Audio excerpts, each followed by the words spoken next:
Disadari atau tidak, Mas Budi? Disadari atau tidak, kamu menginjakkan kaki di Al-Azhar, berarti kamu sudah masuk, mencelupkan diri di lingkungan para ulama. Mau tujuan kamu di sini jual bagasi, mau buka mat'am, mau ala kulli hal gitu. Iya, ala kulli hal, prospek kamu ke depan itu ya ulama gitu maksudnya.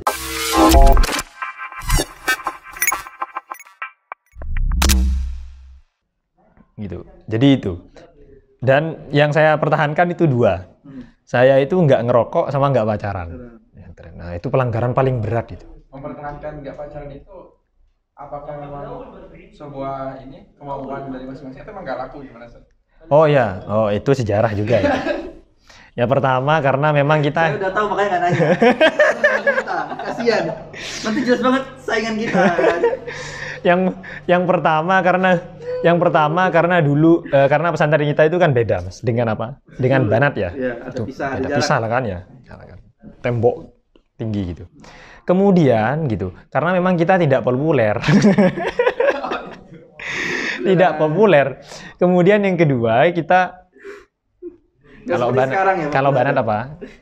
Kalau kita kalau pulangan ada acara besar kan, pesantren gitu. Kita itu rebutan mau jadi tukang parkir. Karena bisa ketemu sama Banat.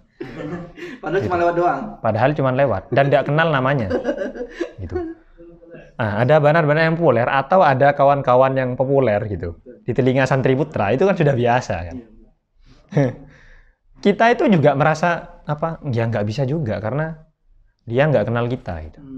Dan kalaupun ada yang cantik yang baru anak-anak baru mondok. Ya kita itu juga apa? Cuman kepedean saja gitu. Kegeeran lah, sering kegeeran kan gitu. Orang nggak laku kan gitu. Ya alasan utamanya ya karena nggak laku, kemudian mempertahankan itu tidak pacaran. Alasan utama ya, udah masyhur ya. Ya akhirnya gitu. Tapi entah kenapa kemudian kawan-kawan itu ya itu akhirnya manggilnya itu ya Jo, kemudian ya entah dari mana asal muasalnya nggak tahu. Dan juga selain itu kita juga berazam itu di antara kawan-kawan, meskipun kita nakal itu azamnya kawan-kawan kita itu secara keilmuan kita harus menang daripada yang lain. Dan itu dibuktikan dengan kita Mas Budi. Yang geng-geng antum tadi. Iya, itu dibuktikan kita. Gitu.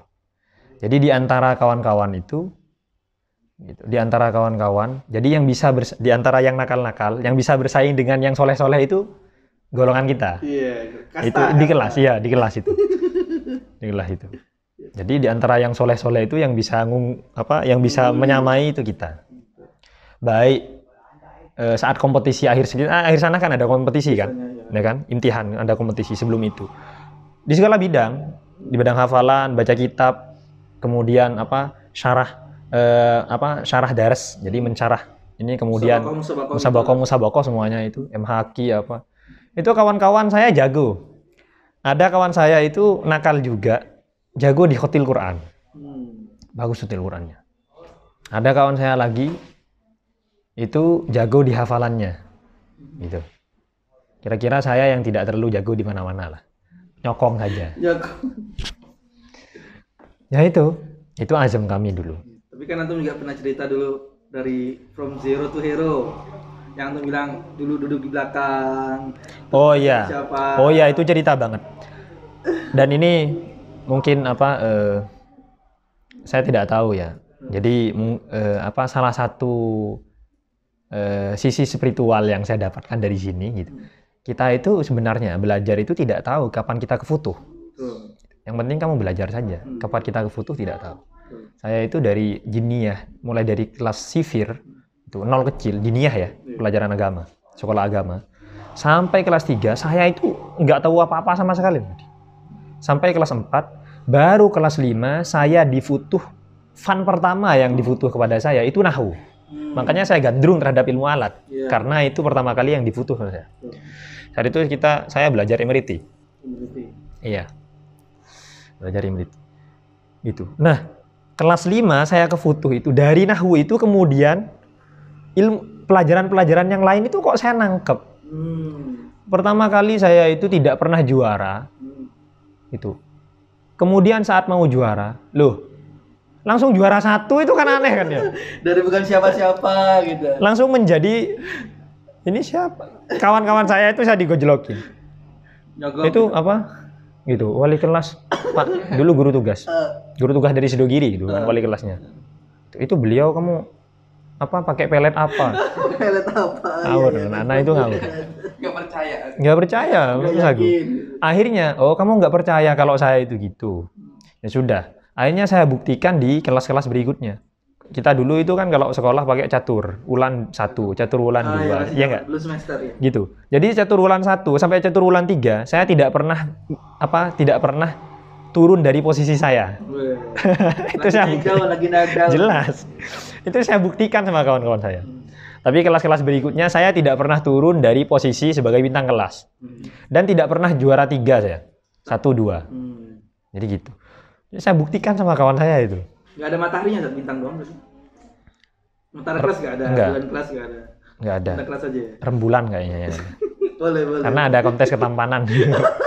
Kamu jangan aneh. Ya. Kalah tuh menang lah. Jangan aneh-aneh, Bisa- Mas Budi. Bisa lah bersaing dikit. Enggak, saat itu saya tidak terlalu keren. Siap. Merasa, ya bahasanya harus seperti itu.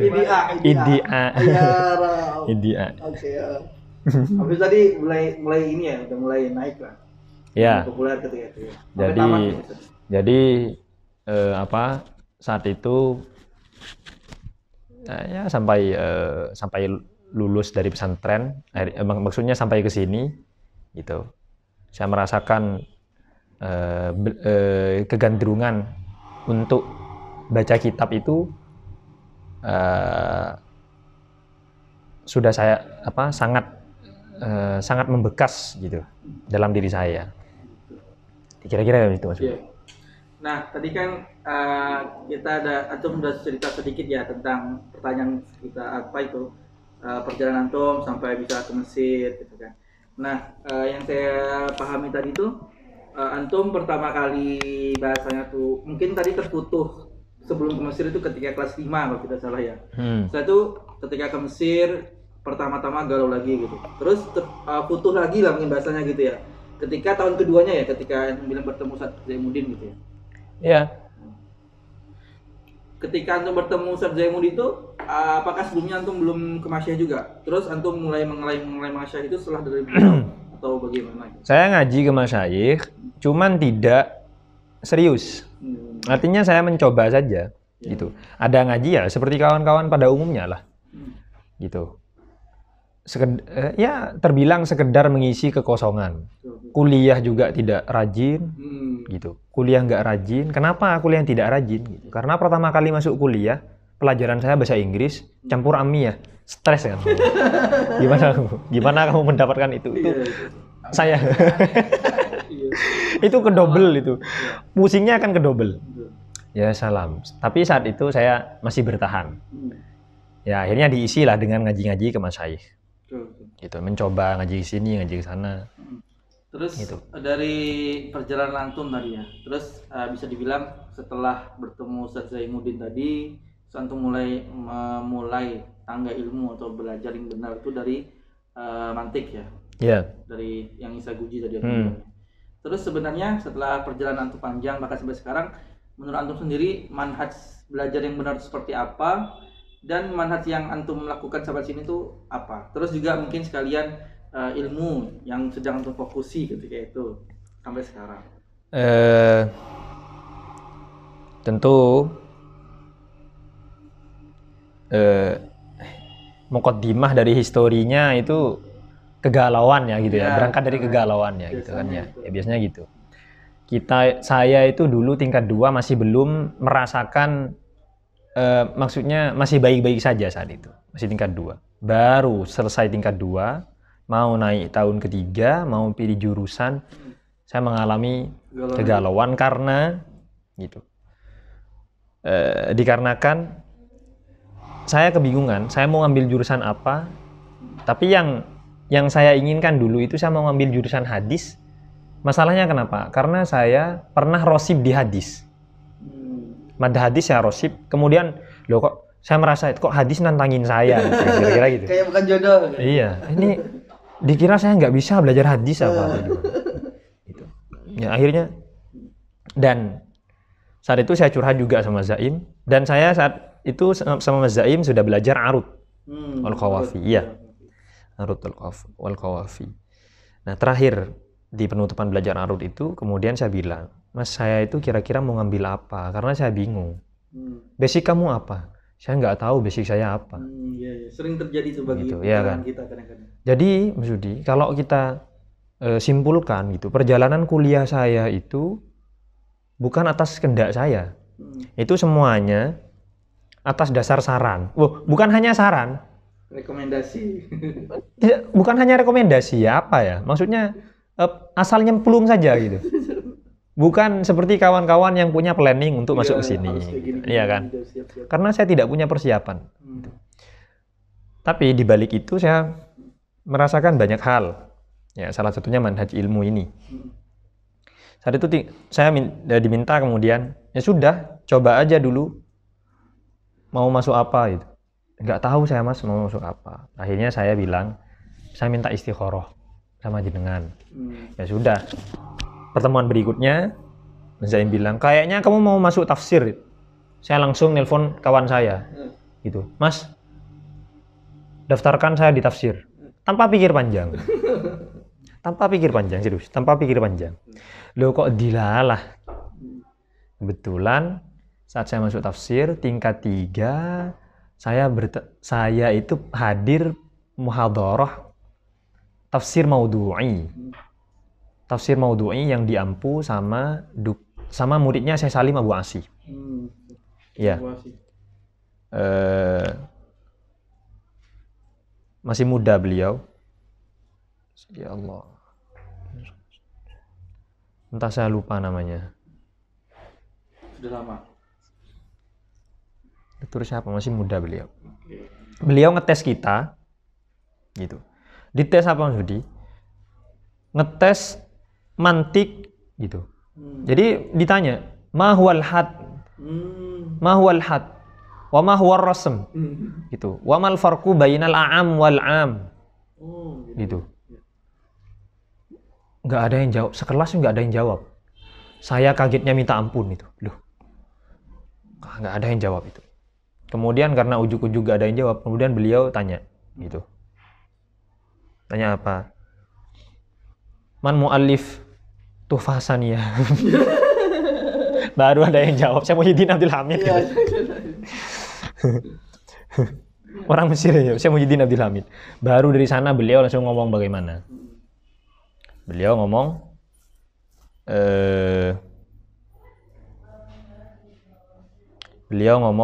kamu mau tahu gitu. Sebentar lagi kamu tingkat 4. Setelah selesai tingkat 4, wa ba'da man tahait min firqah rabi'ah gitu. Tila alim. Biasanya gitu. Tila alim. Nanti kamu keluar menjadi orang alim. Atau ketahuan kamu menjadi orang alim. Fit tafsir. Dalam tafsir. Kamu mau tahu ilmu tafsir itu apa? Ilmu tafsir itu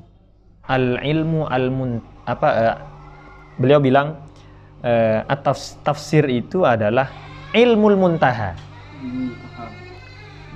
Ilmu yang paling ujung atau ilmu yang sudah terakhir. Atau muntahal ulum lah. Kalau kamu sudah tahu, iya jelas. Kalau kamu sudah tahu tafsir itu muntahal ulum, kira-kira itu butuh banyak beberapa ilmu untuk menunjang gitu terhadap ilmu tafsir. Gitu. Terus kamu sekarang mantik nggak tahu, beliau bilang gitu, mantik nggak tahu, fikih, usul fik nggak tahu, terus kamu nggak tahu juga, nahwu nggak tahu, balaghah nggak tahu, kemudian ngapain kamu masuk di tafsir? Terpukul sekali saya saat itu. Galau lagi saja. Iya, terpukul sekali saya saat itu. Wah, ternyata tidak semudah itu ternyata tafsir itu. Tidak semudah itu. Baru saya keluar dari sana, naik setahun berikutnya saya naik tingkat 4, kegalauan saya bertambah. Kegalauan saya bertambah. Serius, Budi. Karena saya mau lulus, mau pulang, tapi saya tidak merasakan ada yang saya dapatkan. Baik dari hatam kitab maupun saya ngaji kitab gitu. Warokot saya pernah hatam sama Syekh Hisam Kamil, cuman saya nggak paham wala kilmah. Dengar aja ketika itu. Iya, nggak satu pun gitu. Wong kita dulu juga apa namanya Mas? Ubadus sanad. Ubadul ijazah kata saya Hisam gitu. Iya. Ini ubadul asanid. Jadi hadirnya kalau talaki pas Ijazahan. Balas ijazahan aja, tapi nggak ikut dari awal. Kalau nggak awal aja terus terakhir. Iya, seneng banget itu. Sama kertas gitu Ya Allah, itu akhirnya saya bilang sama Zaid, Mas, gimana menurut menurut sampean gimana? Saya itu sekarang ingin mengulang, merombak semua ilmu saya. Maksudnya pengetahuan saya itu saya ingin rombak semuanya. Artinya saya ingin mulai dari nol. Iya. Itu ketika antum tingkat 4. Tingkat 4. Tingkat 4 tidak hanya tingkat 4 sudah mau termin 2 gitu. Iya. Oh, enggak. Saya yang bilang seperti itu Mas saat tingkat 3 Mas Budi. Maklis. Mulainya saya tingkat 4. Jadi bilangnya saya tingkat 3 saat itu sama Zaid. Tingkat 3 akhir. Saya itu mau merombak semua apa yang saya pelajari dengan memulai dari awal. Karena kenapa? Gitu. Karena saat itu saya talaki kepada Syekh Ahmad Nabawi. Gitu kan ya, yang punya manhaj itu ta'allum. Talaki sama beliau, kemudian mendapatkan wejangan tentang apa? Itsna asyar ilm. Itu. 12 ilmu. Kemudian setelah itu saya ikut siapa? Ikut seminarnya Syekh Usamah. Al-Azhari. Syekh Usamah Al-Azhari. Waktu itu beliau masih ini ya. Iya, kemudian juga dengarkan video-video tentang apa manhaj tentang belajar gitu. Saya baru tahu kalau ada 12 fan ilmu itu, ada ilmu wasail dan ada ilmu maqasid. Iya. Nah, iya, baru dari sana saya terpantik untuk dan meyakinkan betul. Nah, cuman saya belum tahu kira-kira Mas Syekh siapa yang ingin saya mulazamahi. Ya, akhirnya saya coba lah satu-satu. Ya, di antaranya siapa yang sudah pernah mendatangi? Pertama kali saya ingat betul, Syekh Ali Soleh Al-Azhari. Syekh Ali Soleh. Ya, itu guru saya pertama. Ya. Gitu. Masih belajar nahwu sama beliau ya? Iya, belajar nahwu sama beliau. Syekh Soleh Al-Azhari. Kemudian Syekh Ahmad Nabawi saya belajar balaghah. Oh, dulu Syekh Ahmad Nabawi belajar Iya, Jawharul Maknun. Kita ngaji Jawharul Maknun. Apakah sudah ada Madiafat atau masih di Azhar? Di Azhar. Madiafat kan sudah banyak juga. Cuman saya ngajinya dulu di Azhar. Syekh Ali Soleh juga? Iya, Syekh Ali Soleh. Hari Senin. Kemudian ya banyak ngaji hadisnya sama Syekh Fathi, sama Il Muhammadiyah. Syama'il. Muhammadiyah. Oh, berarti antum ikut Syama'il kapan itu? Kalau tidak salah Syama'il baru selesai itu tahun 2019. Iya, lama kan. Syama'il. Yang cepat itu ngaji burdahnya. Jadi saya gandrung banget dulu sama Syekh Fathi. Karena beliau menurut saya Kiai Indonesia banget. Iya, itu. Dari tampilan sebagainya. Jadi pada akhirnya saya baru mendengarkan muhadharahnya Syekh Usam. Darisnya Syekh Usam saya dengar. Kok saya merasa cocok gitu. Dan pas banget dengan apa yang saya inginkan. Akhirnya saya dengarkan darisnya beliau, kemudian kebetulan juga Mas Budi, entah gitu. Kita dimudahkan lah istilahnya gitu. Kemudian setelah itu kok saya merasa kepedean. Saya merasa kepedean gimana? Kalau kita itu memang ditakdir jadi ulama, mau mempelajari sesuatu itu mesti mudah biasanya. Apa jangan-jangan saya itu ditakdir jadi ulama? Tapi melihat kondisi kok, ya Allah, potongannya kok nggak ulama sama sekali. Kadang yakin tapi. Iya, Mas Budi. Iya, apalagi ngaku-ngaku jadi muridnya Rasulullah kan. Itu kan Masya Allah sekali. Iya. Gitu. Kita jadi muridnya ulama, santri lah gitu. Saya itu terus tanya senior. Saya itu masih belum percaya bahwasanya saya itu belajar menggantikan posisinya suatu saat gitu. Suatu saat akan menjadi generasinya para ulama. Disadari atau tidak, Mas Budi? Disadari atau tidak? Kamu menginjakkan kaki di Al-Azhar, berarti kamu sudah masuk mencelupkan diri di lingkungan para ulama. Mau tujuan kamu di sini jual bagasi, mau buka Buka mat'am, bisnis, buka mat'am, ala kulli hal gitu. kerja. Iya, ala kulli hal, prospek kamu ke depan itu ya ulama gitu Betul, maksudnya. betul, betul. Cuman ulamanya lagi jual bagasi, kira-kira gitu. Ya itu apa ya, lika-liku hidup lah. Iya, betul. Ada yang jualan skincare. Itu yang terbaru saat Itu sorry. ada Bang. Ya, ala kulli hal gitu. Apapun tragedinya di sini gitu. Kita tidak boleh melupakan bahwasanya kita itu di Azhar, kamu sedang meniti jalannya ulama. Entah apapun tragedinya nanti. Maka tidak mungkin kamu lepas dari kitab. Tidak mungkin itu. Nah, saya menyadari itu. Kemudian saya ngaji sama Syekh Husam. Saya sudah mengakhirkan saya ingin melazimi beliau. Tapi antum pertama kali ketemu Syekh Usam tuh melalui video ya? Maksudnya kenal tahu benar-benar atau emang pertama Iya. langsung ketemu gitu? Enggak. Melalui video dulu. Ini video dulu ya? Iya. Tahu. Karena dulu saya mau ngaji sama Syekh Husam, tapi sama senior saya nggak dibolehkan. Kamu belum waktunya gitu. Iya, iya. Akhirnya ya tahun Senior yang paham dia pasti ngomong seperti itu kan. Ada senior yang ini, udah ikut aja. Nah Iya. setelah 4 tahun udah ikut aja, pulang nggak tahu apa ikut Ya itu dia. Kemudian trauma saya juga Mas Budi. Dulu itu ada senior saya, sudah tingkat 4 mau pulang, terus masih tanya. Gitu. Kira-kira talaki jurmiyah itu di mana, Mas? Ya Allah, saya itu langsung gitu. Ya Allah. Entah gitu. Husnudzon saya apa sekedar ingin supaya dapat sanad atau memang beliau tidak tahu sama sekali. Tingkat 4. Ya Allah, saya itu sampai segitunya. Banyaklah saya itu mendengarkan cerita-cerita ini penyesalan gitu. penyesalan. Dan satu hal, pesan yang masih saya ingat betul itu, gitu. Saat kamu itu galau dalam mencari ilmu, gitu, berarti kamu itu sudah betul-betul serius kamu mencari ilmu. Kalau kamu merasa tidak ada apa-apa, Ya galau. kok ke Mesir merasa tidak apa-apa selama 4 tahun kok baik-baik saja, gitu. Oh, berarti kamu bermasalah. Itu yang bermasalah sebenarnya. Bermasalah. Bukan yang galau yang Gitu. bermasalah. Enggak. Gitu. Bukan galau karena tertolak si dia, Ya, bukan karena itu. Artinya kamu galau karena kamu belum mendapatkan manhaj yang tepat atau metodologi yang tepat untuk kamu belajar.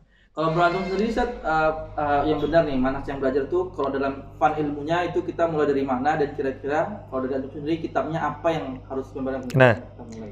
Ini yang mungkin ingin saya bagi ya. Entah ini dari pengalaman gitu. Tentu kawan-kawan lebih banyak mendengar ini dari masyayikh. Gitu. Jadi kalau mendengar dari masyayikh itu berbeda-beda pandangannya. Ada yang mereka memulai, kalau kita kategorikan seperti itu, kita kategorikan ada ilmu, ada 3 hal yang ingin saya sampaikan. Yang pertama, kita itu punya tradisi qiraah. Jadi santri atau pelajar, thalibul ilm itu. Santri lah saya lebih suka menyebutnya santri. Santri itu dalam belajar punya dua kategori, punya kategori dalam qiraah. Ada qiraah yang kategorinya itu adalah qiraatut ta'allum. Yang kemudian kedua ada qiraah muthala'ah. Nah, yang qiraatut ta'allum, kondisi kawan-kawan ini berbeda. Yang qiraatut ta'allum, ada yang faedahnya itu likathratil ma'lumat, gitu. Kemudian ada yang faedahnya itu libina ilfahm, ya. Atau bahasa saya itu pernah saya membahasakan seperti ini. Jadi al-ilmu, kalau kita ingin dapat ilmu, al-ilmu itu bil mujalasah. Ilmu itu harus dengan mujalasah. Mujalasah itu berarti kamu harus ngaji sama saya di majelis ilmu. Karena bagi saya ilmu itu adalah al-fahm, pemahaman. Kemudian al-ilmu bil mujalasah. Kemudian gitu. Maklumat bil qiraah. Kamu banyak membaca. Itu maklumat. Ya. Bil qiraah. Kalau dari segi kitabnya tadi apa? Nah, kemudian setelah itu baru saya di qiraatut ta'allum ini posisi kita sekarang gitu. Bukan di qiraah muthala'ah. Qiraah muthala'ah itu nanti kalau kamu sudah pinter, sudah alim. Itu kan ya, sudah menjadi guru besar atau menjadi masyayikh. Nah, dari sini masyayikh berbeda-beda. Kita ada yang harus mulainya dengan wasail dulu, dengan ilmu alat, baru mulainya dengan maqasid. Itu ilmu-ilmu yang semacam fikih itu. Tapi ala kulli hal saya pernah mendengar bagaimana sebetulnya ilmu itu dikategorikan wasail atau dikategorikan ilmu alat gitu. Kemudian dikategorikan sebagai apa? Sebagai ilmu maqasid. Itu kan melihat kepada ilmu itu sebagai penunjang atau tidak. Gitu. Saya ingat Ibnul Aqfani dalam kitabnya Irsyadul Qasid, Fathul Maqasid itu pernah mengatakan ilmu itu memang ada dua, ada yang hikmah, ada yang ghairul hikmah. Yang hikmah itu berarti ilmu yang dipelajari gitu. Yang maksud lidzati. Maksud lidzati jadi ilmu itu dipelajari karena memang ingin paham ilmunya itu sendiri. Kemudian ada ilmu yang dipelajari gitu. Apa? Yang maksudun li ghairih. Untuk menunjang ilmu lain. Maka sekian ilmu gitu. Yang tidak maksudun lidzatih itu yang mutlak. Yang maksudun lidzatih secara mutlak itu cuma tafsir. Cuman tafsir. Nah, cuman tafsir. Selain itu, karena masih terbilang penunjang, itu fikih umpamanya. Ya berarti fikih itu masih masuk wasail. Gitu. Ya kan? Ya khadim lil ilmil akhar, dia sebagai penunjang terhadap ilmu lain. Nah, di sekian ini gitu. Kategorinya kalau sebagian mengkategorikan ilmu wasail itu ada nahwu, mantik, kira-kira gitu. Kemudian shoraf, kemudian balaghah, adabul bahsul munadharah, kemudian ada tauhid gitu. Kemudian setelah itu ada apa? Ada usul fiqh gitu.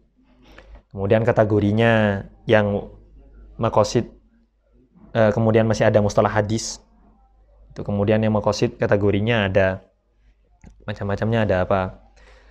Ada fikih, kemudian ada tafsir, ada syarah hadis, kemudian ada sirah nabawiyah. Semuanya 12 fan ilmu. 12. Iya, 12 fan ilmu. Kalau kamu pelajari betul-betul itu selama kamu 4 tahun di Mesir, nah itu sudah keren kamu berarti. Iya, betul. Nah, dan ini gitu. Dari apa dulu kita mempelajarinya? Tentu hal ini sesuai dengan pengalaman. Tapi yang masyhurnya gitu. Dimanapun kita ingin pelajari sebuah ilmu itu mulainya dengan dua hal. Dengan nahwu dan mantik. Dengan nahwu dan mantik. Terserah kamu mau mulainya mantik dulu atau nahwu dulu gitu. Jadi masyayikh itu ada yang berbeda pandangan gitu. Intinya ittifaq antara nahwu dan mantik gitu. Iya. Antara yang diawalkan. Gimana itu juga masyayikh, salah satu masyayikh kita pernah bilang talibul ilm gitu, la budda alaihi min janahaini. Dia harus punya dua sayap. Gitu. Likai yatir fil ulum. Ya Rabb. Apa itu dua sayap ini? Gitu. Janahul mantiq wa janahun nahw. Jadinya janahul aql wa janahul lughah. Gitu. Kalau akal kamu bagus, itu tentu yang kamu pelajari adalah mantik. Kemudian gitu. Bahasa yang kamu pelajari bagus, tentu kamu harus belajar nahwu. Ya, betul. Jadi dua hal itu yang harus yang kamu harus pelajari betul. Ya, kita juga di markas ini selain kita punya motivasi berbahasa, terus mendalami kitab tulis dan juga berakhlak mulia, kita berniat dan berazam untuk menjalankan dalam pengajaran kita ataupun keseharian kita untuk mengikuti manhaj ilmu ini kan. Kita mulai dengan hal-hal itu. Nah, menurut antum sendiri apa sih peran-peran pembinaan ini terkhususnya bagi saat ini Markas Usuluddin ya saat ini, terus menurut antum seperti apa gitu? Mungkin bisa disampaikan singkat gitu. Terkhusus markas ya? Ya, organisasinya. Secara umum rumah pembinaan itu salah satu bentuk wadah bagi mereka yang sedang mengalami kegalauan tingkat tinggi. Iya. Kira-kira gitu. Mungkin zaman dulu antum ketika galau akhirnya nyari sendiri gitu. Ya, seperti itu kira-kira gitu. Kenapa Mas Budi gitu? Karena itu idealnya kawan-kawan yang ke Mesir, mahasiswa yang ke Mesir itu sudah siap secara keilmuan. Betul. Gitu. Kalau kita diibaratkan Imam Syafi'i yang mau ngaji ke Imam Malik dulu. Jadi Imam Syafi'i sebelum ngaji Imam Malik sudah hafal Muwatta dulu. Iya, betul. Tidak ujuk-ujuk ngaji. Jadi Muwatta sudah ada di sini. Jadi ngaji itu tinggal diskusinya gitu ya. Tinggal apa? Muwafaqah faham saja. Jadi untuk menyatukan pemahaman betul tidak apa yang saya pahami. Jadi gitu. Idealnya seperti itu. Tapi kemudian gitu. Tragedinya, realitasnya kan tidak seperti itu. Gitu. Realitanya banyak kawan-kawan yang ke Mesir itu tidak siap. Bahkan yang dari pesantren sendiri pun tidak siap. Apalagi yang ada dari pesantren kilat ke sini. Terus yang kamu pelajari kitab. Gitu. Sebulan, 2 bulan. Iya. Terus yang kamu pelajari kitab. Dan kamu menyangka cukup dengan perbendaharaan mufradat bahasa Arab. La mungkin. Itu hal yang tidak mungkin sama sekali. Walaupun itu tetap dasar mufradat tapi enggak menjamin gitu. Dan saran saya, masuk rumah pembinaan itu salah satu wadah untuk menghilangkan kegelisahan kalian yang ingin ngaji tapi nggak paham-paham. Gitu. Kadang ada kawan dia tidak paham apa-apa, kesini mau ngajilah sama masyayikh, tapi dia tidak paham, gitu. Loh, kalau dia tidak paham, kemudian diteruskan, gitu. Sampai kapan dia akan paham, gitu.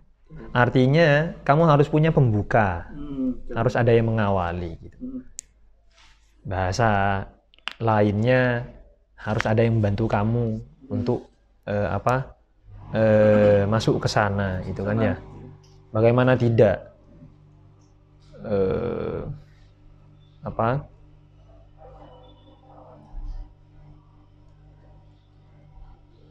Ya, intinya kita juga berazam gitu Markas Suri untuk membantu teman-teman yang seperti itu. Iya. Membantu mereka keluar dari kegelisahannya sehingga ya mungkin optimisme atau idealisme ketika ke Mesir itu bisa tercapai lah dan mudah gitu. Iya. Iya, itu salah satunya Mas Budi. Jadi jangan kemudian menganggap ngaji sama masyayikh secara mutlak itu bisa kamu memahaminya lah. Iya, betul. Gitu. Saya dulu pernah dikasih tahu atau dinasehati sama Syekh Ahmad Nabawi juga. Saat kita ngaji, kemudian ditanya, kamu paham apa yang saya jelaskan? Semuanya diam. Setelah itu beliau dengan nada agak tinggi gitu. Beliau bilang apa? Kalau kamu mau datang ke sini gitu, ta'ti lil faham. Gitu. Wala li mujarradil barokah. Ya siapa Mas Budi? Siapa yang tidak tahu gitu. Kalau ngaji itu barokah. Kamu jangan seperti itu gitu. Artinya kamu pegang kitab saja, baca sedikit saja itu sudah barokah. Apa ilmu yang nggak barokah itu apa? Nggak ada. Gitu. Kemudian ada yang menyangka, ada yang berwaham gitu ya. Karena faham sama waham itu kan tipis bedanya. Kalau waham itu ya salah berarti nggak paham berarti. Kalau paham ya berarti kamu paham. Artinya ada yang menyangka gitu. Ngaji sama senior itu, masih sama senior gitu. Loh, tapi kan kamu ngaji sama senior, kamu paham. Kenapa nggak langsung ngaji sama saya? Masalahnya kamu nggak paham. Kemudian dia berdalih bahwasanya barokahnya lebih besar di masyayikh. Kamu kesini cari ilmu mau cari barokah atau cari barokah di mana aja ada. Gitu kan ya. Banyak berbakti kepada orang tua kan barokah. Gitu. Jadi barokah kamu jangan pahami seperti itu. Ya, betul. Aduh Zat, nggak terasa nih udah sejam kita ngobrol panjang lebar nih. Ya jelas lah. Saya sangat terilhami gitu ya. Jangan, udah lapar juga saya. Iya, udah lapar juga ya. Mungkin pertanyaan sebelum terakhir nih, singkat aja. Pertama mungkin ulama Mesir yang di Mesir ataupun ulama internasional secara umum yang antum sukai kira-kira siapa? Dulu. Atau antum fans gitu? Dulu di pesantren saya sangat gandrung dengan Syekh Wahbah Zuhaili. Makanya gitu. Dulu niat saya kesini itu mau ketemu Syekh Wahbah Zuhaili. Kok ternyata Syekh Wahbah Zuhaili orang Syria. Salah sangka saya kan. Nah gitulah. Syekh Wahbah Zuhaili karena saya suka baca tafsir Munir. Maksudnya saat saya baca tafsir Munir kok kelihatan mudah. Cocok gitu. Kalau sekarang kira-kira gitu. Kemudian kemudian di Mesir kalau ulama kontemporernya ulama kontemporer yang sering saya dengar itu Syekh Abdul Ba'is Al-Qattani. Secara keilmuan, paham. Kemudian Syekh Ali Jum'ah. Gitu. Saya dulu kemudian Syekh Buti. Itu yang masyhur-masyhur lah gitu. Tapi di antara ketiga itu gitu.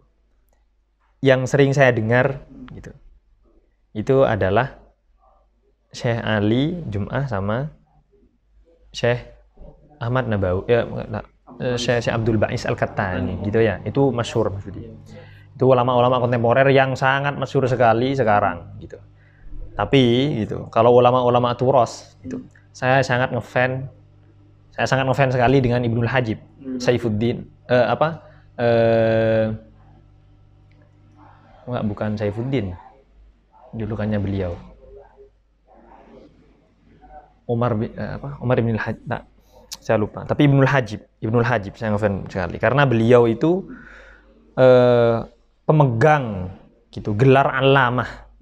Jadi saya pernah dengar masyayikh sebenarnya alamah itu kepada yang lain itu sudah majaz. Hakikohnya kepada siapa? Kepada Saifuddin kepada Ibnul Hajib. Gitu kan. Alamah Ibnul Hajib. Karena sebenarnya alamah sendiri nggak sembarangan gitu. Ya.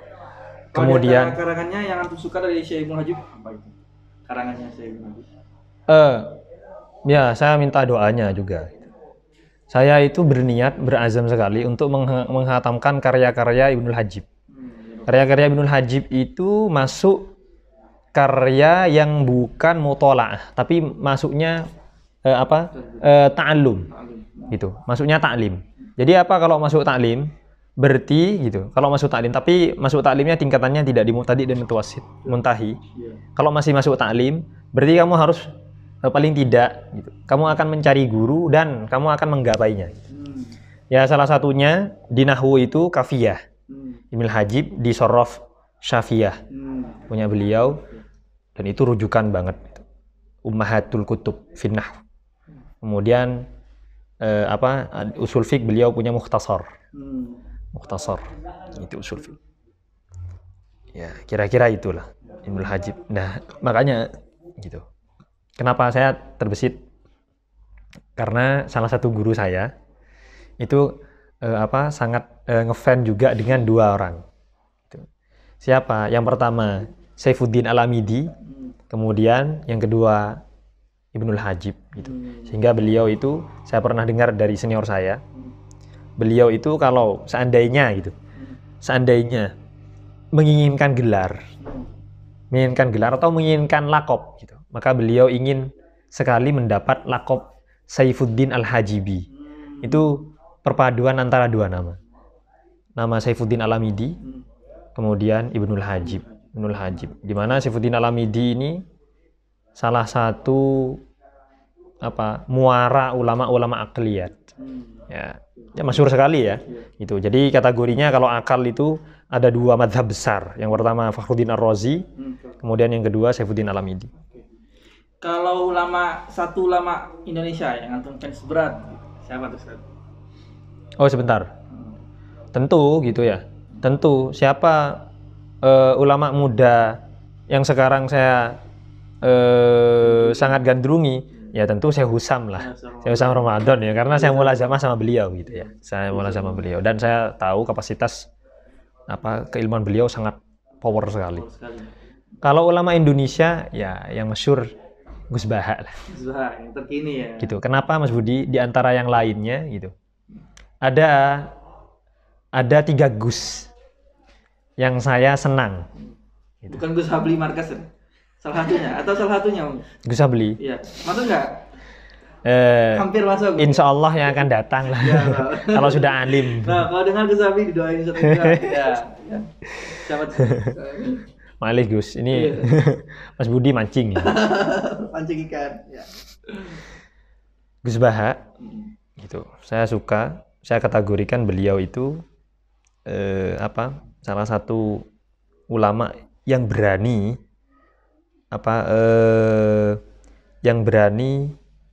nantang untuk menyebarkan turos.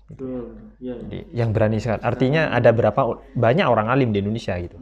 Cuman ada beberapa yang masih melihat kondisi daripada masyarakat yang belum siap untuk menerima itu.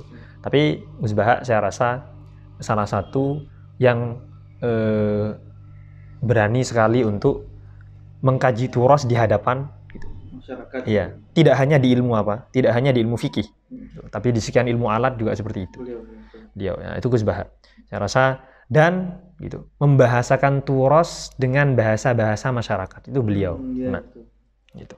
Saya belajar betul sama beliau. Ingin belajar sebetulnya. Kemudian yang kedua itu Gus Muafik.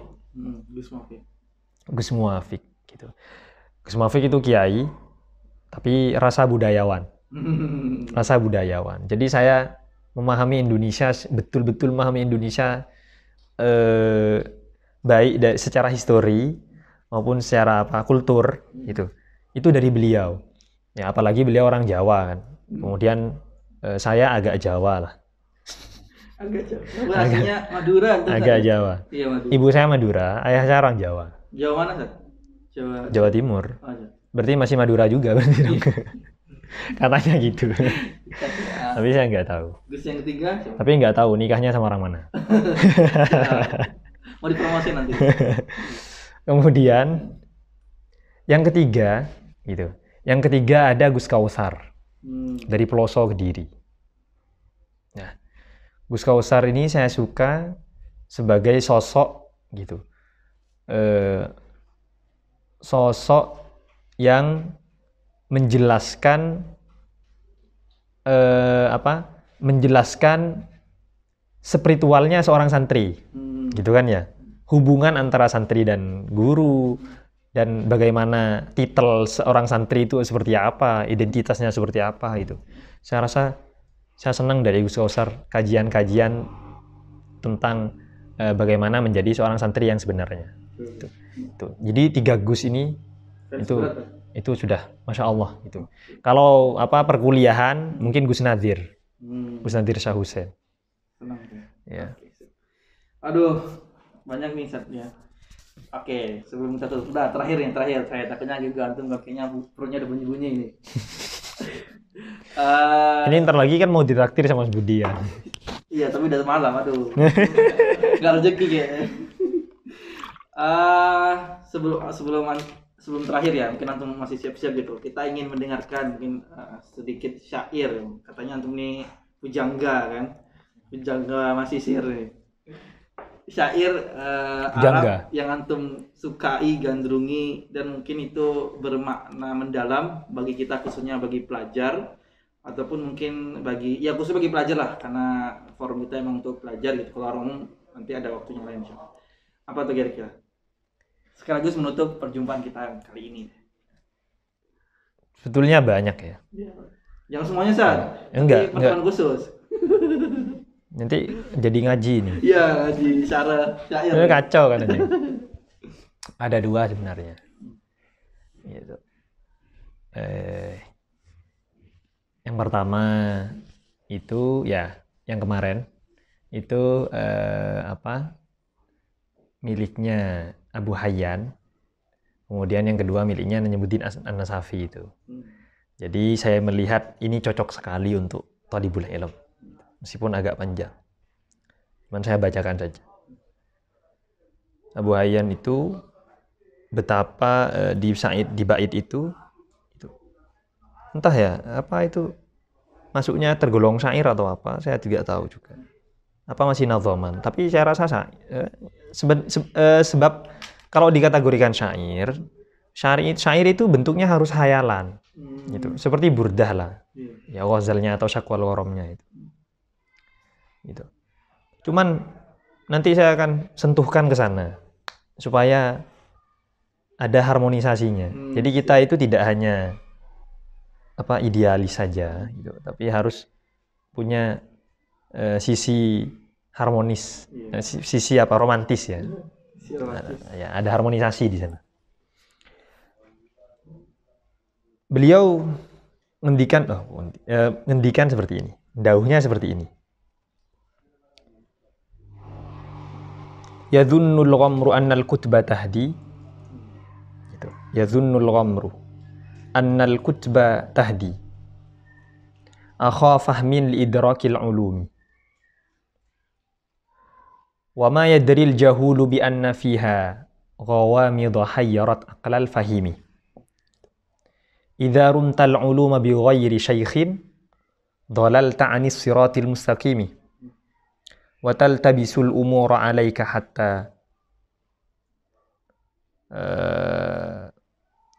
hatta tasira adalla min tumal hakimi.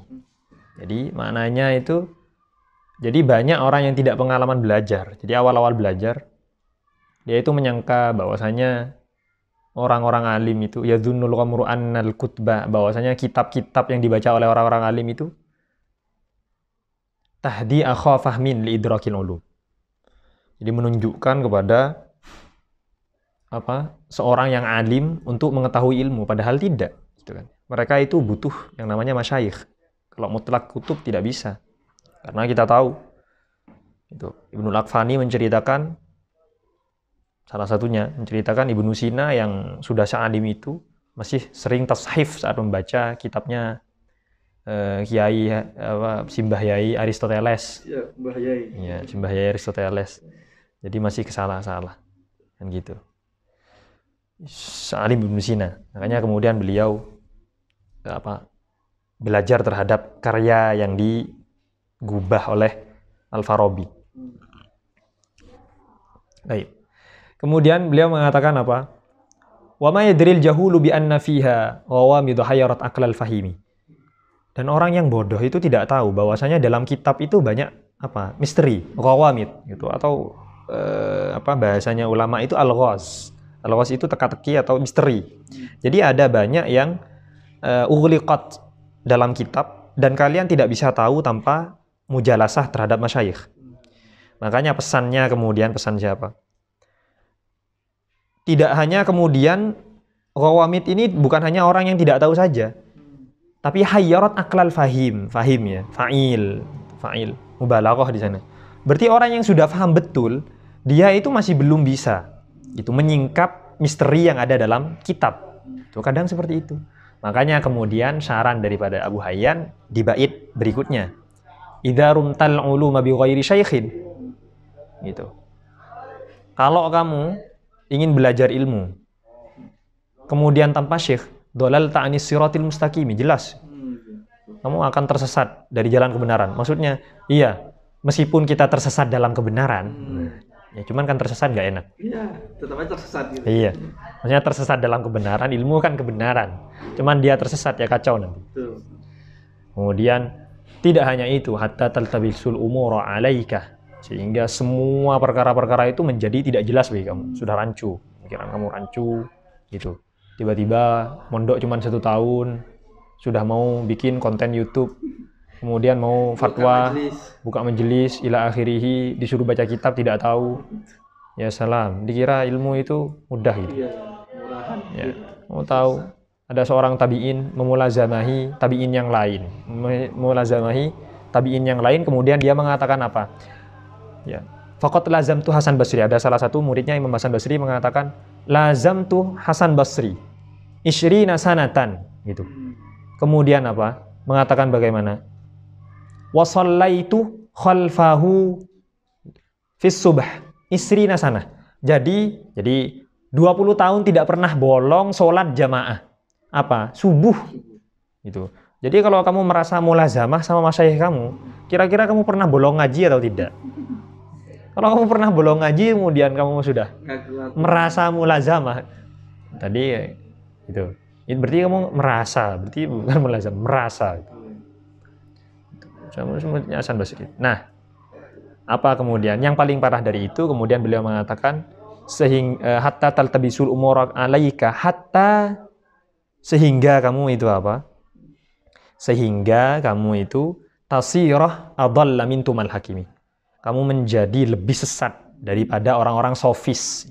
Jadi orang-orang filsuf yang ngawur itu, yang tidak jelas itu namanya sufastoi. Ya, bahasanya adalah orang-orang sofis. Itu yang pertama. Jadi Bu Hayyan. Tapi gitu, kita itu mendapatkan apa? Mendapatkan kita belajar sama masyayikh saat kita sudah punya manhaj ilmu, sudah di markas. Cuman kan masih ada mawani. Ya nggak Sudi? Maka mawani ini gitu. Kemudian dijawab dengan syairnya oleh siapa? Oleh Nadhoman atau oleh syairnya Imam Najmuddin An-Nasafi gitu. Apa? Mengatakan bagaimana? Salamun ala man tayammatni. Itu bi dzarfiha. Gitu kan. Walam ati khaddaiha. Gitu kan. Walam hati torfiha. Gitu. Jadi beliau mengatakan seperti itu. Berikan salam kepada siapa? Kepada yang kata saya, yang foto profil WA-nya sangat membuat saya terpikat, kira-kira gitu lah. Gimana? Ya seperti itulah, statusnya membuat saya tersentuh. Itu kira-kira ya. Salamun ala man tayammatni, yang membuat aku jatuh hati. Gitu kan ya. Bidhorfiha, terpesona, terpikat. Tidak hanya itu, walam ati khaddaiha. Kemudian dengan pipinya yang glowing atau apalah. Skincare-nya masih baru. Walam ati khaddaiha. Tidak hanya itu, walam hati torfiha. Mungkin dia, tapi gimana kalau pakai cadar? Siapa tahu kamu walam ati torfiha itu gitu. Dan cahaya matanya gitu. Tajam. Ya, iya. Karena mata itu malah tambah kadang lebih sadis mata itu, Budi. Lebih tajam. Iya, makanya kenapa banyak penyair itu saat menggambarkan keindahan kasihnya itu lewat mata, gitu kan ya. Bagaimana adalah salah satu penyair dan saya ingat betul itu, asyarat bi tarfi ainin khifat aliha isyarata mahzunin walam tatakallami. Itu. Wa ikontu anna tarfa yaqulu marhaban ahlan wa sahlan bil habibi mutayyami. Allah. Itu. Saya mendengar kasih saya lihat melirikkan matanya, asyarat bi tarfi ainin. Kenapa? Karena takut sama keluarganya. Isyarat mahzunin, isyarat kesedihan. Walam tatakallami, tapi tidak bisa diungkapkan. Wa aiqantu, tapi saya yakin. Annat tarfa, bahwasanya mata itu yaqulu ahlan wa sahlan. Marhaban ahlan wa sahlan, mengatakan hai, kira-kira itu. Bil habibi mutayyami, kepada kasih yang tercinta. Saya lanjutkan. Kemudian apa kata beliau setelah mengatakan salamun ala man tayammatni bi dzarfiha walam ati khaddaiha walam hati tarfiha,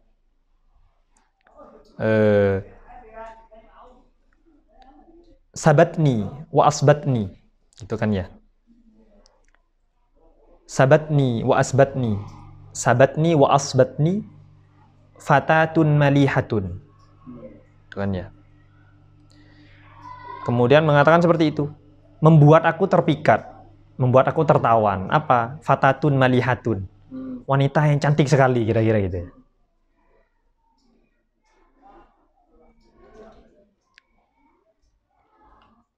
Cuman bisa diganti sih itu. Kalau sekarang itu kan karena banyak anak baru, mungkin Mas Budi bilang sabatni wa asbatni mabatun malihatun atau mabatun jamilatun. Maba yang Jamilah. Kira-kira seperti itu. Indonesia mustaribah ya diharapkan. Iya. Oke, Ustaz. Insyaallah. Kira-kira seperti itulah. Iya. Ya, ada terusannya. Kemudian tapi pesannya apa? Pesannya yang saya tulis di markas itu. Fakultu dharini wa a'dharini. Maka kemudian saya katakan kepada orang saya cintai itu apa? Dharini, tinggalkanlah aku, wa a'dharini, dan terimalah permohonan maafku. Allah. Kenapa? Fa innani fi talabil ilmi. Gitu. Fi tahsilil ilmi wa kashfiha. Karena saya sedang di markas usul. Siap. Nanti kalau Nanti gini. Nggak bisa berhubungan nih. Nggak bisa berhubungan. Apalagi masih DL, ya Allah, masih DL juga. So-soan. Nantilah. Iya. Kalau sudah selesai ya Pak, selesai satu kira-kira. Atau selesai dari markas usul, atau selesai setorannya sama Ustadz Ali. Nggak usah Ali gitu, nggak boleh. Iya kan. Kamu bilang aja, fa innani fi tahsilil ulumi wa kashfiha. Gitu kan ya. Seperti itu. Fa innani fi tahsilil ulumi wa kashfiha. Ya. Kemudian terusannya itu kan ada fi tilabil ilmi wal fadli wat tuqa, gitu.